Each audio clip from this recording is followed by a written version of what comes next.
हे जैसा कि मैंने लास्ट पॉकीमोन फैक्ट के एपिसोड में बोला था कि तुम लोगों को क्या और फैक्ट की सीरीज चाहिए, देन या यू सेड की तुम्हें याद चाहिए, तो या आज के इस वीडियो के अंदर हम लोग फैक्ट डिस्कस करने वाले पॉकीमोन की जो मेरे ख्याल से यूनिक फैक्ट्स है। तो अगर मैं तुम्हें इस वीडियो की थोड़ी समरी बताऊं तो इस वीडियो के अंदर एक ऐसा भी फैक्ट है, इसके अंदर यार हम लोग पता करेंगे कि पॉकीमोन के फ्रेंचाइज को किस कंट्री में बैन किया गया था। वेल हाँ, ऑफिशियली ये बैन लगभग 10 साल से ज़्यादा का था। तो या वो फैक्ट भी आज हम लोग इस वीडियो के अंदर डिस्कस करने वाले हैं। एंड पॉकीमोन कंपनी की रेटिंग्स क्या है, यानी कि पॉकीमोन कंपनी की जो वीडियो गेम फ्रेंचाइज है तो वो सरप्राइजिंगली नंबर 1 पे नहीं आता है, तो उसकी रेटिंग क्या है, उसकी रैंकिंग क्या है। एंड क्या तुम्हें पता है कि निंटेंडो ने स्टार्टिंग में पॉकीमोन के साथ काम करने के लिए उनको मना कर दिया था। तो यहाँ पे एक बहुत ही बड़ी फ्रेंचाइज थी एंड बहुत ही फेमस गेम है, मतलब उन्होंने फिर पॉकीमोन का साथ दिया। एंड वो गेम फ्रेंचाइज कौन सी है ये भी यार इस वीडियो के अंदर ही हम लोग डिस्कस करने वाले हैं। तो हाँ, वीडियो पे एंड तक बनना। सो या नाउ लेट्स गेट स्टार्टेड। तो सबसे पहले स्टार्ट करते हैं फैक्ट नंबर 20 से। तो फैक्ट नंबर 20 यह कि ह्यूमंस एंड पॉकीमोन दोनों का जो वैल्यू था वो एक वक्त बिल्कुल ही सेम थे, यानी कि हम लोग बोल सकते हैं ह्यूमन ही पॉकीमोन थे एंड पॉकीमोन ही ह्यूमन थे, मतलब कुछ ऐसा तुम लोग समझ सकते हो। तो ये चीज हम लोग को शिनो के टेल्स में बताई गई है, यानी कि पुराने टाइम के अंदर ह्यूमन एंड पॉकीमोन में कोई भी डिफरेंस नहीं था। और यार बहुत सारी ऐसे थ्योरीज भी है जो कहती है कि पहले जो पॉकीमोन थे वो ह्यूमन हुआ करते थे। तो उनमें से एक एग्जांपल है कडाब्रा। कडाब्रा की पॉकेडेक्स एंट्री ऐसे कहती है कि एक ह्यूमन बीइंग साइंटिफिक इफेक्ट के कारण यहाँ पे कडाब्रा बन चुका था, यानी कि वो रात में सोया तो वो ह्यूमन था, लेकिन वो सुबह उठा तो वो एक पॉकीमोन बन चुका था एंड वो एक कडाब्रा था। कोई सेंस है इस बात की? तो फैक्ट नंबर 19 की तरफ हम लोग चले तो तुम लोग को पता होगा डोडुओ वो फ्लाई नहीं कर सकता, मतलब ऑफिशियली देखा जाए उसके पास विंग ही नहीं है भाई, कहाँ से वो फ्लाई करेगा। तो हाँ, डोडुओ के पास भाई स्पीड बहुत ज़्यादा है, लेकिन पॉकीमोन गेम्स के अंदर एक बहुत ही सरप्राइज होता है कि डोडुओ फ्लाई मूव सीख सकता है। मतलब यार ये बहुत ज़्यादा वियर्ड चीज़ है, बिकॉज यार डोडुओ के पास भाई कोई चांस ही नहीं है फ्लाई मूव सीखने का, बिकॉज यार उसके पास विंग ही नहीं है। लेकिन एक्चुअली ऐसा होता है कि डोडुओ फ्लाई सीख सकता है एंड पॉकीमोन कंपनी का ये कौन सा लॉजिक क्या है ये किसी को भी नहीं पता है। फैक्ट नंबर 18, पॉकीमोन के बहुत सारे एपिसोड बहुत सारी कंट्रीज में बैन भी हो रखे हैं एंड इवन इंडिया के अंदर भी कुछ एपिसोड भी बैन हो रखे हैं। तो देखो इंडिया के अंदर जो एक एपिसोड कुछ वक्त के लिए बैन था वो बैन एपिसोड है tower of terror.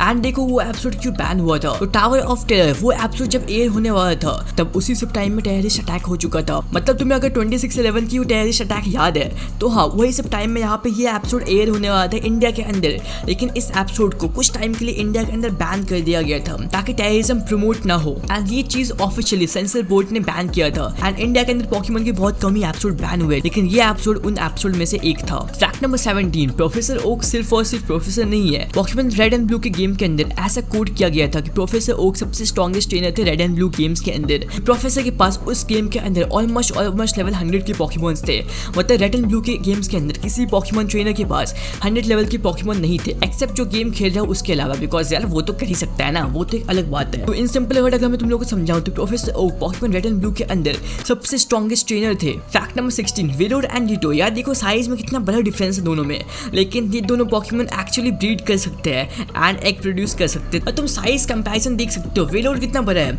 And ditto कितना छोटा सा है। एंड ठीक है चलो डिटो पे यार मान सकते हैं, डिटो भाई वेलोर में कन्वर्ट हो सकता है, उसके पास ऐसी एबिलिटी है।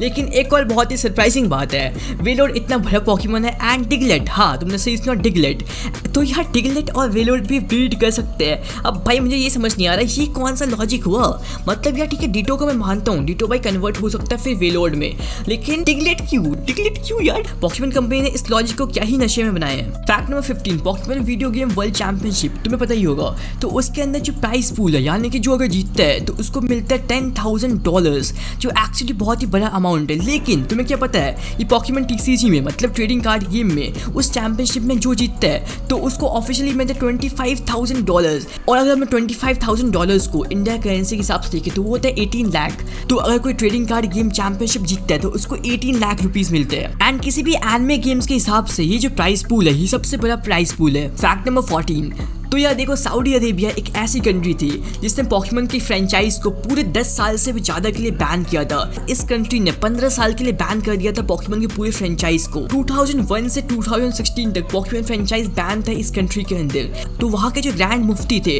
तो यार वो ये मानते थे कि उनकी पॉपुलैरिटी सबसे ज्यादा होनी चाहिए कंट्री में, उनसे ज्यादा पॉपुलैरिटी किसी और चीज की होनी नहीं चाहिए। एंड पॉकीमोन की पॉपुलैरिटी धीरे धीरे इंक्रीज हो रही थी। पूरे सऊदी अरेबिया कंट्री के अंदर पॉकीमोन फ्रेंचाइज को बैन कर दिया गया था 15 साल के लिए। एंड फिर 2016 के अंदर जब पॉकीमोन गो आया तो उसके बाद से वो बैन को हटाया गया। फैक्ट फैक्ट नंबर 13, तो तुम्हें पता है कि पॉकीमोन का फर्स्ट नेम क्या था? तो यार देखो, pocket monster and capsule monster, ये तो नाम भाई तुम लोग भी जानते होगे कि पॉकीमोन के स्टार्टिंग में ये नाम रखा गया था, लेकिन असलियत कुछ ऐसी नहीं है। जो सातोशी ताजरी ने वो नाम रखा था वो है वसाई ईगो। तभी एक जापानीज फ्रेज है, इसका नाम होता है जापानीज मेड इंग्लिश। तो यार देखो, हमने इस फ्रेंचाइज को पॉकीमोन ना बोल के वसाई ईगो बोलते एक वक्त के लिए, तो हाँ ये थोड़ा वियर्ड लगता है सुनने में, लेकिन फिर भी पॉकीमोन नाम से भाई बहुत मस्त पॉपुलैरिटी इनकी गेन हुई है। फैक्ट नंबर 12, 2008 में जापानीज साइंटिस्ट ने अपने एक न्यूली डिस्कवर प्रोटीन का नाम क्या रखा? मतलब तुम गैस करो यार, वो नाम क्या हो सकता है? उसका नाम था पिकाचुरिन। एंड ये नाम पॉकीमोन की पॉपुलैरिटी को शो करता है कि पॉकीमोन यार कितना पॉपुलर रह चुका था कि साइंटिस्ट ने एक नया प्रोटीन डिस्कवर किया, उसका नाम यार पिकाचू के नाम पर रख दिया गया। फैक्ट नंबर 11, मेरे ख्याल से ये फैक्ट तुम लोग सभी को पता होगा कि निंटेंडो अपने कंसोल को हर पॉकीमोन गेम के अंदर फीचर करती है एंड प्रमोशन करवाती है। यानी तुम जनरेशन 1 से जनरेशन 8 तक के कोई भी गेम को देख लो,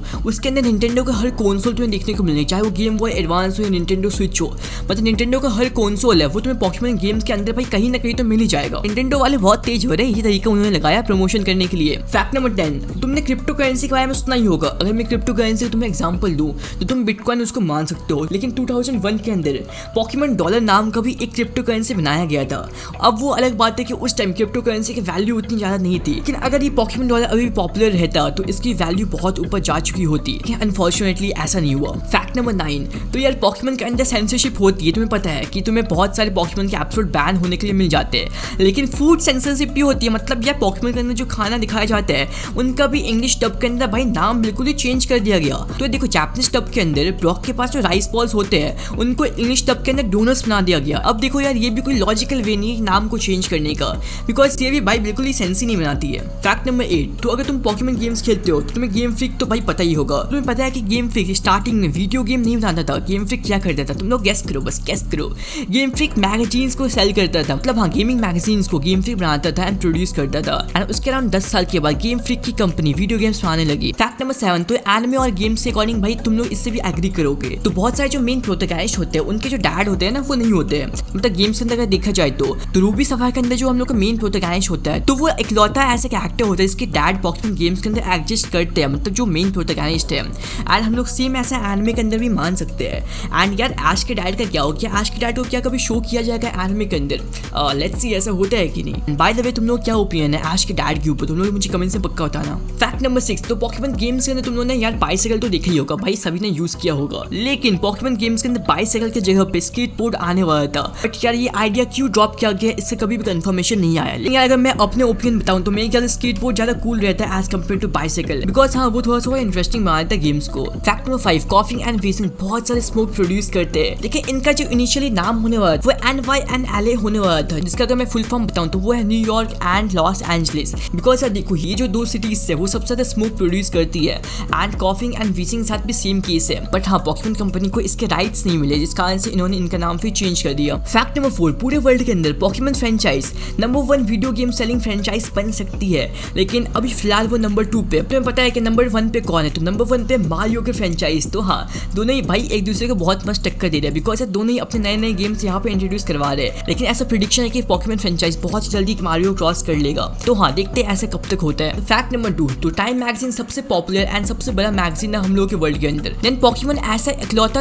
एनिमे है जिसको टाइम मैगजीन के कवर पेज पे लिया गया है। मतलब एनिमे के अंदर भी भाई पॉकीमोन की पॉपुलैरिटी बहुत ज्यादा है। ये बात यार इसे शो होती है, बिकॉज टाइम मैगजीन के फ्रंट पेज पे आना वो भाई बहुत मुश्किल चीज होती है। मतलब टाइम मैगजीन सबसे बड़ा मैगजीन है हम लोग के वर्ल्ड के अंदर। तो फैक्ट नंबर 1, एंड ये फैक्ट एक्चुअली बहुत ज्यादा इंटरेस्टिंग होने वाला है। तो सरप्राइजिंगली भाई देखो ऐसा हुआ कि तो निंटेंडो ने साफ साफ बोल दिया कि भाई पॉकीमोन के साथ हम लोग काम नहीं करेंगे। तो यार निंटेंडो भाई काम नहीं करेंगे पॉकीमोन के साथ, ऐसा निंटेंडो ने बोला। लेकिन वहां पे जो मारियो क्रिएटर थे शिगेरू मियामोटो, उन्होंने निंटेंडो को बोला कि भाई इनको एक ट्राई दे दो, इनको एक मौका दे दो। एंड निंटेंडो ने ऐसा किया। निंटेंडो ने फिर पॉकीमोन के साथ काम स्टार्ट किया एंड फिर पॉकीमोन की जो सेकंड जनरेशन गेम आई वो भाई सुपर हिट हो गई। एंड उसके बाद अभी अगर देखा जाए तो निंटेंडो की तरफ से मारियो एंड पॉकीमोन दो बेस्ट गेमिंग फ्रेंचाइज में से एक है। तो यार देखो इन सिंपल वर्ड्स अगर मैं बताऊं तो पॉकीमोन के यहाँ पे ग्रोथ के अंदर मारियो का भी एक बहुत ही बड़ा हाथ रहा है। देन यार तुम लोग को इसमें से सबसे ज्यादा इंटरेस्टिंग कौन सा फैक्ट लगा? तुम लोग मुझे भाई कमेंट से पक्का बताना। एंड क्या मैं फैक्ट सीरीज को भी कंटिन्यू करूँ या नहीं, तुम लोग भाई ये भी मुझे कमेंट्स में बताना। एंड आज के पॉकी क्विज भी तुम लोग के सामने है एंड आज के पॉकी क्विज विनर्स भी। और यार बस लाइक करना वीडियो को, तुम लोग पसंद आई होगी तो। एंड ये अपने दोस्तों के साथ भी शेयर करो, उन लोगों को कुछ इंटरेस्टिंग फैक्ट्स यार पॉकीमोन के बताओ। तो यार मैं मिलता हूँ अगले वीडियो में, तब तक के लिए this is it, Galaxy signing out.